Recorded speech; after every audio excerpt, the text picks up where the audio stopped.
দুর্গাপূজা কবে, কখন, কোথায় প্রথম শুরু হয়েছিল তা নিয়ে নানা মতভেদ রয়েছে। ভারতের দ্রাবিড় সভ্যতায় মাতৃতান্ত্রিক দ্রাবিড় জাতির মধ্যে মাতৃদেবীর পূজার প্রচলন। আর্য সভ্যতায় প্রাধান্য ছিল দেবতাদের, অনার্য সভ্যতায় প্রাধান্য ছিল দেবীদের। তারা পূজিত হতেন আদ্যাশক্তির প্রতীক রূপে।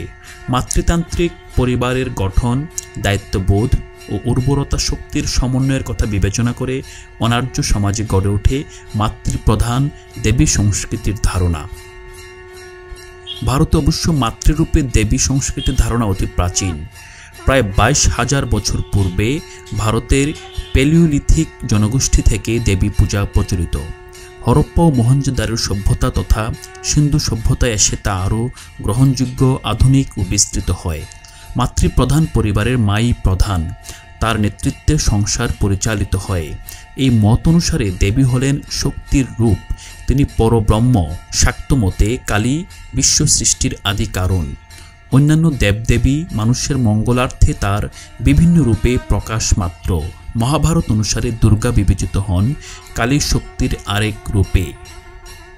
ব্রহ্ম বৈবর্তক পুরাণে আছে দুর্গাপূজার প্রথম প্রবর্তক কৃষ্ণ, দ্বিতীয়বার দুর্গা পূজা করেন স্বয়ং ব্রহ্মা, আর তৃতীয়বার দুর্গাপূজার আয়োজন করেন মহাদেব।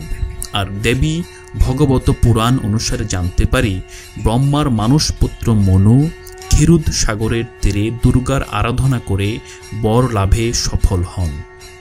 মূল বাল্মীকি রামায়ণে দুর্গাপূজার কোনো অস্তিত্ব নেই, কিন্তু কৃত্তিবাসী রামায়ণে দুর্গাপূজার অস্তিত্ব আছে। বাংলাভাষী হিন্দু সমাজে দুর্গাপূজা বেশ জনপ্রিয়তা পায়।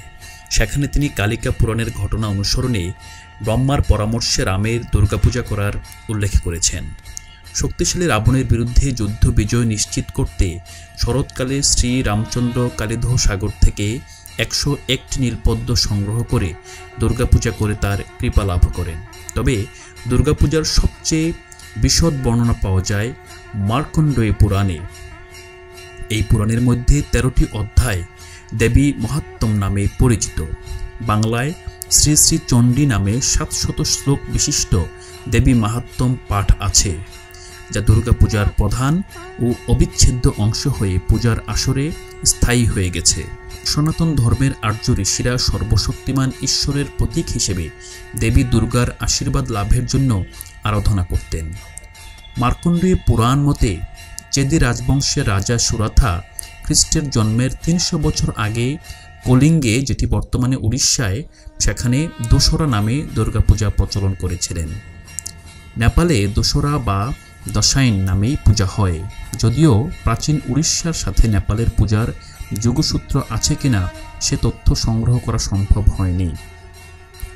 পুরাণ মতে দুর্গাপূজার ইতিহাস আছে, কিন্তু ভক্তদের কাছে সেই ইতিহাস বিশ্বাসের। পরিব্রাজক বৌদ্ধ পণ্ডিত হিউয়েন সাংকে নিয়ে দুর্গাপূজার একটি কাহিনী প্রচলিত আছে। চীনা ভাষায় রচিত বৌদ্ধ ধর্মের ব্যাখ্যায় বিভ্রান্ত হয়ে তিনি বৌদ্ধ ধর্মের মূল পাণ্ডুলিপি সংগ্রহে 630 সালে ভারত সফরে আসেন।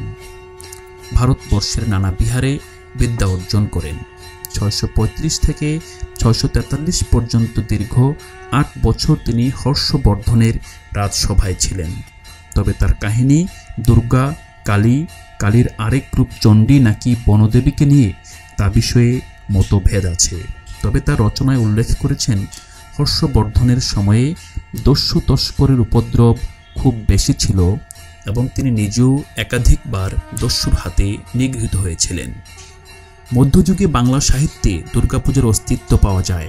ঢাকেশ্বরী মন্দির চত্বরে আছে 2 ধরনের স্থাপত্য রীতি মন্দির। 1100 বা 1200 শতক থেকে এখানে কালী পূজার সাথে দুর্গাপূজাও হতো। ঢাকেশ্বরী মন্দিরের ইতিহাস সম্পর্কে নানা কাহিনী প্রচলিত আছে। যতদূর জানা যায়, কারো মতে 1500 খ্রিস্টাব্দের শেষের দিকে দিনাজপুরের জমিদার প্রথম দুর্গাপূজা করেন। আবার কারো মতে 16 শতকে রাজশাহী তাহেরপুর এলাকার রাজা কংসনারায়ণ প্রথম দুর্গাপূজা করেন।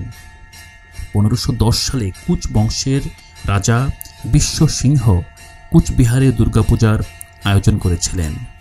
অনেকে মনে করেন 1606 সালে নদিয়ার ভবনানন্দ মজুমদার দুর্গাপূজার প্রবর্তক। 1610 সালে কলকাতার সুবর্ণ রায়চৌধুরী সপরিবারে দুর্গাপূজা চালু করেন। 1711 সালে অহোম রাজ্যের রাজধানী রংপুরের শারদীয় দুর্গার নিমন্ত্রণ পেয়েছিলেন ত্রিপুরা রাজ্যের দূত রামেশ্বর নয়ালঙ্কার। নবাব সিরাজউদ্দৌলার আক্রমণে কলকাতার একমাত্র চার্চ ধ্বংস হবার পর সেখানে কোনো উৎসব আয়োজনের অবস্থা ছিল না। পলাশীর যুদ্ধে নবাব সিরাজউদ্দৌলার পরাজয় এবং লর্ড ক্লাইভের বিজয় উদযাপনের জন্য 1757 সালে কলকাতার শোভাবাজার রাজবাড়িতে রাজা নবকৃষ্ণদেব লর্ড ক্লাইভের সম্মানে দুর্গাপূজার মাধ্যমে বিজয় উৎসবের আয়োজন করেছিলেন। আধুনিক দুর্গাপূজার প্রাথমিক ধাপ 18 শতকে নানা বাদ্যযন্ত্র প্রয়োগে ব্যক্তিগত, বিশেষ করে জমিদার, বড় ব্যবসায়ী, রাজদরবার, রাজকর্মচারী পর্যায়ে প্রচলন ছিল। বাংলাদেশের সাতক্ষীরার কলারোয়ায় 1800 শতকের মঠবাড়িয়ার নবরত্ন মন্দিরে দুর্গাপূজা হতো। পাটনাতে 1809 সালের দুর্গাপূজার ওয়াটার কালার ছবির ডকুমেন্ট পাওয়া গেছে। উড়িষ্যার রামেশ্বরপুরে একই স্থানে 400 বছর ধরে সম্রাট আকবরের আমল থেকে দুর্গাপূজা হয়ে আসছে। বর্তমানে দুর্গাপূজা দুইভাবে হয়ে থাকে, ব্যক্তিভাবে, পারিবারিক স্তরে, সমষ্টিগতভাবে, পাড়া স্তরে, বারোয়ারি বা সার্বজনীন পূজা নামে পরিচিত। সাধারণত আশ্বিন শুক্লপক্ষের ষষ্ঠী থেকে দশমী অবধি 5 দিন দুর্গোৎসব অনুষ্ঠিত হয়। এই 5টি দিন যথাক্রমে দুর্গা ষষ্ঠী, মহাসপ্তমী, মহাষ্টমী, মহানবমী ও বিজয়া দশমী নামে পরিচিত। আবার সমগ্র পক্ষটি দেবী পক্ষ নামে আখ্যাত হয়। দেবী পক্ষের সূচনা হয় পূর্ববর্তী অমাবস্যার দিন। এই দিনটি মহালয়া নামে পরিচিত। অন্যদিকে দেবী পক্ষের সমাপ্তি পঞ্চদশ দিন অর্থাৎ পূর্ণিমায়। এই দিনটি কোজাগরী পূর্ণিমা নামে পরিচিত ও বাৎসরিক লক্ষ্মী পূজার দিন হিসাবে গণ্য হয়। দুর্গাপূজা মূলত 5 দিনের অনুষ্ঠান হলেও মহালয়া থেকেই প্রকৃত উৎসবের সূচনা ও কোজাগরী লক্ষ্মী পূজায় তার সমাপ্তি। দুর্গাপূজার অন্যতম বৈশিষ্ট্য কুমারী পূজা। দেবী পুরাণে কুমারী পূজার সুস্পষ্ট উল্লেখ রয়েছে। শাস্ত্র অনুসারে সাধারণত 1 বছর থেকে 16 বছরের অজাত পুষ্প সুলক্ষণা কুমারীকে পূজার উল্লেখ রয়েছে। ব্রাহ্মণ অবিবাহিত কন্যা অথবা অন্য গোত্রের অবিবাহিত কন্যাকেও পূজা করার বিধান রয়েছে। এদিন নির্বাচিত কুমারীকে স্নান করিয়ে নতুন কাপড় পরানো হয়। দেবীর মতো সাজিয়ে হাতে দেওয়া হয় ফুল, কপালে সিঁদুরের তিলক এবং পায়ে আলতা। সঠিক সময়ে সুসজ্জিত আসনে বসিয়ে ষোড়শোপাচারে পূজা করা হয়। চারদিক শঙ্খ, উলুধ্বনি আর মায়ের স্তব স্তুতিতে পূজাঙ্গন মুখরিত থাকে। শ্রী রামকৃষ্ণ বলেছেন, শুদ্ধাত্মা কুমারীতে দেবী বেশি প্রকাশ পায়। কুমারী পূজার মাধ্যমে নারী জাতি হয়ে উঠবে পুত পবিত্র ও মাতৃভাবাপন্ন, শ্রদ্ধাশীল। 1901 সালে ভারতীয় দার্শনিক ও ধর্মপ্রচারক স্বামী বিবেকানন্দ সর্বপ্রথম কলকাতার বেলুড় মাঠে 9 জন কুমারী পূজার মাধ্যমে এর পুনঃপ্রচলন করেন। হিন্দু সমাজে বাল্যবিবাহ, সতীদাহ, চিরবিধবা সহ নানা অবিচারে নারীরা ছিল নিপীড়িত। চিরকুমার বিবেকানন্দ নারীকে দেবীর আসনে সম্মানিত করার জন্যেই হয়তো পুনঃপ্রচলন করেন। 1901 সালের পর প্রতি বছর দুর্গাপূজার অষ্টমী তিথিতে এ পূজা চলে আসছে। আধ্যাত্মিক ও জাগতিক কল্যাণ সাধনই কুমারী পূজার মূল লক্ষ্য।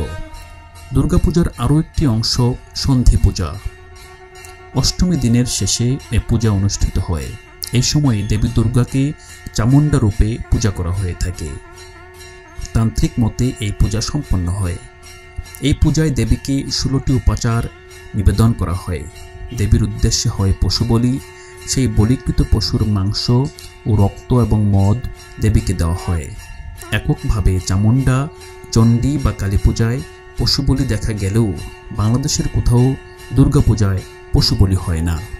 সরকারি বা জাতীয়ভাবে এই উৎসবকে দুর্গাপূজা বা দুর্গোৎসব হিসেবে অভিহিত করা হয়।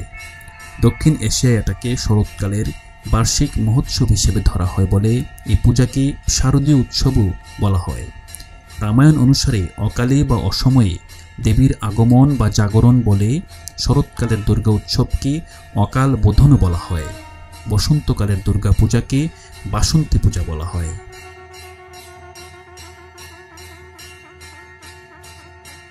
সম্মানিত শ্রোতা, আজকের এই প্রবন্ধটি রচনা করা হয়েছে বাংলাদেশ ও পাক ভারতের ইতিহাস জেএম বেলাল হোসেন সরকার, আনারুল হক মজুমদার, আব্দুল আওয়াল, ঢাকা স্মৃতি বিস্তৃতির নগরী মুনতাসির মামুন, রামায়ণ কৃত্তিবাস বিরচিত হরেকৃষ্ণ মুখোপাধ্যায় সম্পাদিত ডক্টর সুনীতি কুমার চট্টোপাধ্যায়ের লিখিত ভূমিকা সম্বলিত সাহিত্য সংসদ কলকাতা 1957 সংস্করণ, ঢাকেশ্বরী মন্দির উইকিপিডিয়া এবং মুক্ত বিশ্বকোষ বাংলাপিডিয়া অনুসরণে রচিত।